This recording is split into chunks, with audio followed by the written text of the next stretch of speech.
Assalamualaikum warahmatullahi wabarakatuh. Kembali lagi di podcast Pradana Kusuma di mata kuliah Manajemen Strategik chapter kelima. Di pertemuan kelima kali ini kita akan membahas tentang tindakan strategi. Setelah sebelumnya kita telah belajar tentang audit internal dan juga audit eksternal. Yuk kita langsung masuk ke pembahasan.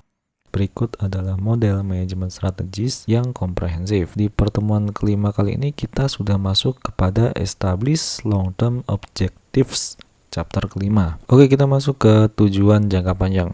Tujuan jangka panjang ini harus meliputi beberapa kualifikasi, yaitu kuantitatif, measurable atau terukur, realistik atau harus bisa direalisasikan, kemudian understandable atau dapat dimengerti, challenging atau memberikan suatu tantangan bagi perusahaan itu sendiri, kemudian hierarchical atau bertahap, kemudian obtainable dapat dicapai, kemudian yang terakhir adalah timeline, artinya sesuai dengan jangka waktu yang telah ditentukan. Manfaat memiliki tujuan yang jelas. Yang pertama adalah memberikan arahan dengan mengungkapkan ekspektasi. Yang kedua adalah memungkinkan sinergi. Yang ketiga membantu evaluasi dengan standar. Kemudian yang keempat adalah menetapkan prioritas. Yang kelima mengurangi ketidakpastian. Yang keenam meminimalkan konflik. Yang ketujuh merangsang pengerahan tenaga. Yang kedelapan membantu dalam alokasi sumber daya. Yang kesembilan membantu dalam desain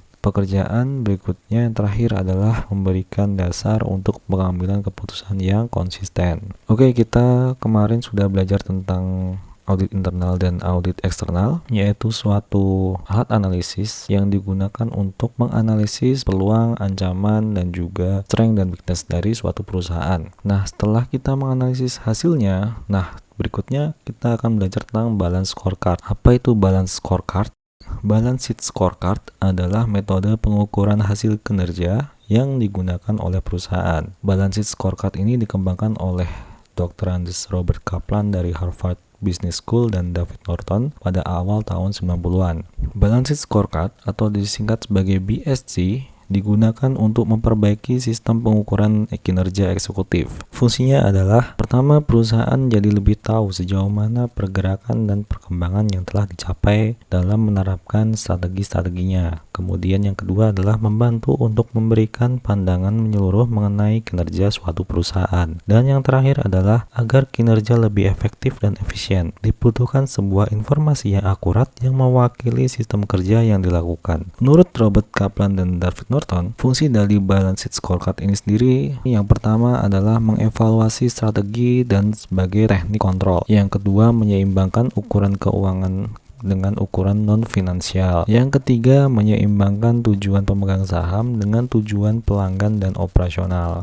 Nah, ini adalah bagian dari balance sheet scorecard. Balance sheet scorecard ini meliputi growth perspektif atau STM, kemudian ada financial perspektif yaitu keuangan, kemudian ada internal proses perspektif atau internal, kemudian yang terakhir adalah customer perspektif yaitu konsumen. Untuk keuangan ini meliputi bagaimana seorang investor melihat perusahaan Anda dari sisi cash flow-nya, dari sisi revenue, dari sisi net profit-nya, dan lain sebagainya. Sedangkan dari sisi internal, perusahaan akan dilihat dari strategi apa yang digunakan oleh perusahaan tersebut. Misalkan quality control-nya gimana, inventory-nya gimana, kemudian alokasi sumber dayanya kayak gimana. Kemudian dari sisi growth perspective atau SDM, ini tentang bagaimana kompetensi dan tata kelolanya, yaitu meliputi employee education, workforce skill, kemudian employee NPS, dan lain sebagainya.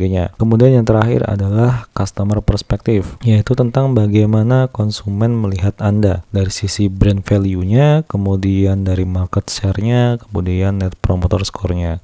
Berikut adalah perbandingan level strategi untuk perusahaan yang besar dan perusahaan yang kecil. Untuk yang perusahaan yang besar, itu yang paling bawah itu adalah operational level, yaitu ada sales manager, production department manager, dan lain sebagainya. Berikutnya ada functional level, yaitu meliputi finance, marketing, R&D, manufacturing, informatic system, dan human resource managers. Kemudian yang ketiga adalah division level, meliputi division president atau executive vice president. Kemudian yang paling puncak puncak adalah corporate level, yaitu Chief Executive Officer. Nah, untuk perusahaan kecil itu yang paling dasar adalah operational level, sama seperti sebelumnya. Kemudian langsung ke functional level. Kemudian yang terakhir adalah company levelnya, yaitu owner atau presiden. Jadi perbedaannya ada di division level. Berikutnya saya akan jelaskan tentang tipe strategi. Yang pertama adalah strategi integrasi. Strategi integrasi ini terdapat dua, yaitu strategi integrasi vertikal dan juga strategi integrasi horizontal. Untuk strategi integrasi vertikal ini masih dibagi dua lagi, yaitu forward integration dan backward integration. Saya akan jelaskan satu persatu. Untuk strategi integrasi vertikal ini meliputi hulu ke hilirnya seperti apa, distributornya seperti apa, jadi meliputi rantai supply chain. Kemudian untuk strategi integrasi horizontal ini yaitu meliputi merger, akuisisi, dan lain sebagainya. Untuk forward integration mengontrol beberapa distributor atau pengecer. Untuk backward integration itu mengontrol satu saja distributor dari perusahaan. Contohnya seperti ini. Misalkan forward integration, perusahaan PT Kimia Farma membangun jaringan apoteknya sendiri, yaitu Apotek Kimia Farma. Contoh lainnya adalah PT Astra International menguasai saluran distribusi sampai ke hilirnya dengan punyai outlet shop dan drive yang memberikan pelayanan servis dan menjual suku cadang. Untuk backward integration, ini ada contohnya Grup Kompas Gramedia memiliki banyak anak perusahaan di bidang media, termasuk juga penerbitan. Kemudian contoh lainnya adalah PT Gudang Garam Internasional ini memiliki pabrik kertas rokok di Afrika. Selain itu juga memiliki pabrik kertas rokok di Kediri. Nah, sebagai contoh dari